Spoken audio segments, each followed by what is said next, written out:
बेटे के बयान पर मचे घमासान के बीच बीजेपी पर बरसे तमिलनाडु के सीएम एम.के. स्टालिन। कहा, अगर हम पूरे भारत को मणिपुर और हरियाणा बनने से रोकना चाहते हैं तो इंडिया अलायंस को जीतना होगा।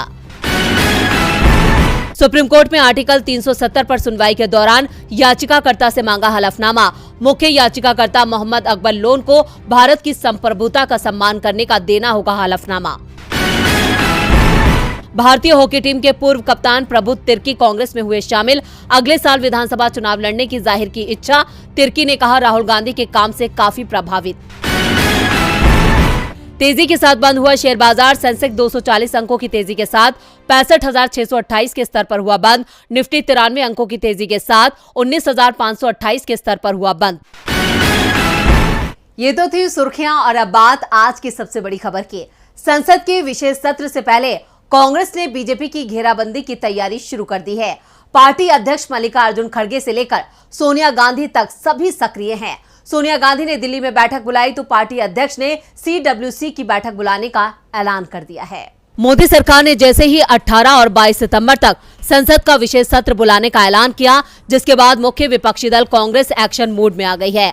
कांग्रेस अध्यक्ष मल्लिकार्जुन खड़गे ने CWC की मीटिंग बुला ली है और ये मीटिंग तेलंगाना की राजधानी हैदराबाद में रखी गई है। इस बैठक में संसद के विशेष सत्र को लेकर रणनीति बनाई जाएगी। साथ ही तेलंगाना विधानसभा चुनाव को लेकर भी योजना तैयार की जाएगी। मल्लिकार्जुन खड़गे के पार्टी की कमान संभालने के बाद ये नई वर्किंग कमेटी की पहली मीटिंग होगी। 16 और 17 सितंबर 2 दिन तक चलने वाली इस मीटिंग में संसद के विशेष सत्र में मोदी सरकार की घेराबंदी की रणनीति तैयार होगी, क्योंकि इस मीटिंग के अगले ही दिन संसद का विशेष सत्र शुरू हो जाएगा। यानी 2 दिन हैदराबाद में कांग्रेस नेताओं का जमावड़ा लगा रहेगा, जिससे पार्टी तेलंगाना विधानसभा चुनाव में पार्टी के पक्ष में माहौल तैयार करेगी। 17 सितंबर की शाम हैदराबाद में विशाल जनसभा आयोजित की जाएगी। तेलंगाना में इस बार कांग्रेस को अच्छी स्थिति में माना जा रहा है। खासतौर पर कर्नाटक में मिली जीत के बाद पार्टी का उत्साह उफान पर है। हैदराबाद की बैठक से पहले कांग्रेस संसदीय दल की नेता सोनिया गांधी ने दिल्ली में पार्टी सांसदों की बैठक बुलाई है।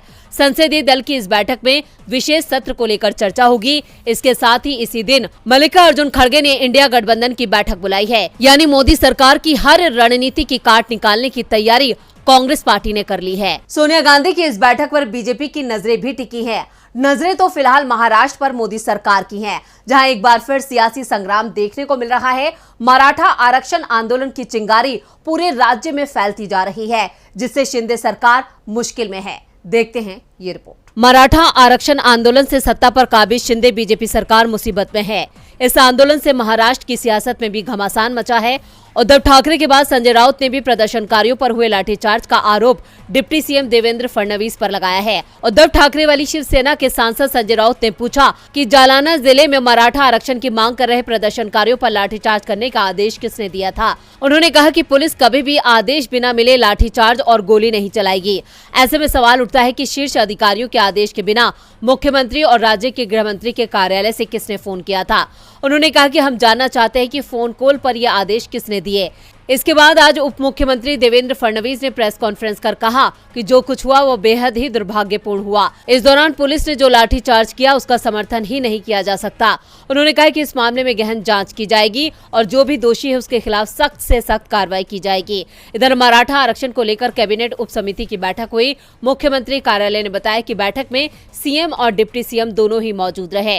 वहीं मराठा आंदोलन की मांग अब जोर पकड़ती जा रही है। कई जिलों में आज भी बंद बुलाया गया। जालना में हुए लाठीचार्ज के बाद अब सरकार पर भी दबाव बढ़ता जा रहा है। आपको बता दें कि शुक्रवार को जालना में मराठाओं के लिए आरक्षण की मांग कर रहे प्रदर्शनकारियों और पुलिस के बीच झड़प हो गई थी। पुलिस ने प्रदर्शनकारियों को तितिर-बितिर करने के लिए लाठीचार्ज किया था, जिसमें कई पुलिसकर्मी समेत प्रदर्शनकारी घायल हो गए थे।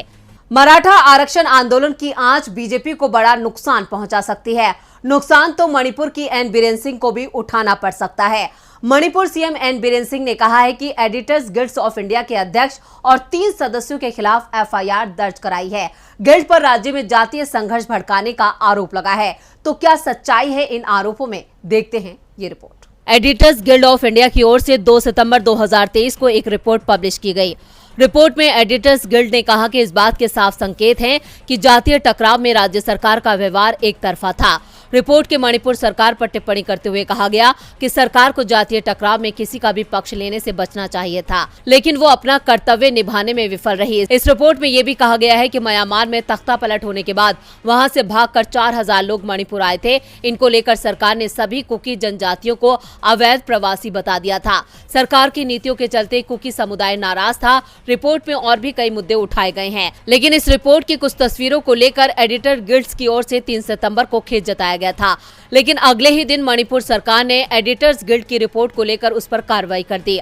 राज्य के सीएम एन बीरेन सिंह ने रिपोर्ट को मनगढ़ंत बता दिया। दावा किया गया कि केवल कुछ वर्गों से मिलकर रिपोर्ट तैयार कर दी गई है। राज्य सरकार ने एडिटर्स गिल्ड के सदस्यों पर हिंसा फैलाने की कोशिश का आरोप लगाया है।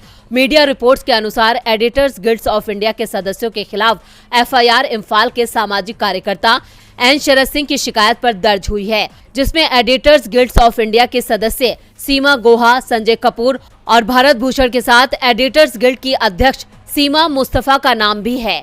इन लोगों ने 7 और 10 अगस्त तक मणिपुर का दौरा कर वहां हुई हिंसा पर रिपोर्ट तैयार की थी। मणिपुर सरकार के ये आरोप उस पर ही भारी पड़ सकते हैं, क्योंकि मणिपुर के हालात के लिए काफी हद तक बीजेपी सरकार जिम्मेदार है। अब बात चुनाव आयोग की। मध्य प्रदेश में विधानसभा चुनावों की तैयारियां तेज हो गई हैं। संकेत मिल रहा है कि 30 से 35 दिनों में ही एमपी में चुनावों का ऐलान हो सकता है, और इसी सिलसिले में चुनाव आयोग की पूरी टीम आज मध्य प्रदेश पहुंच गई। तो क्या है चुनाव आयोग का प्लान, देखते हैं ये रिपोर्ट। मध्य प्रदेश सहित 5 राज्यों में विधानसभा चुनावों का ऐलान अक्टूबर के पहले या दूसरे हफ्ते में हो जाएगा। चुनावों की तैयारियां तेज चल रही हैं और इन तैयारियों का जायजा लेने के लिए मुख्य चुनाव आयुक्त राजीव कुमार की अगुवाई में चुनाव आयोग की पूरी टीम 3 दिवसीय दौरे पर भोपाल पहुंच गई। टीम में दोनों चुनाव आयुक्त अरुण गोयल और अनूप चंद्र पांडे शामिल हैं। केंद्रीय चुनाव आयोग की टीम 4 सितंबर से 6 सितंबर तक प्रदेश में रहकर राज्य में चुनाव की तैयारियों का जायजा लेगी। इस दौरान प्रदेश में होने वाले विधानसभा चुनाव में कानून व्यवस्था से लेकर नवंबर-दिसंबर में आने वाली समस्याओं को लेकर चर्चा करेगी।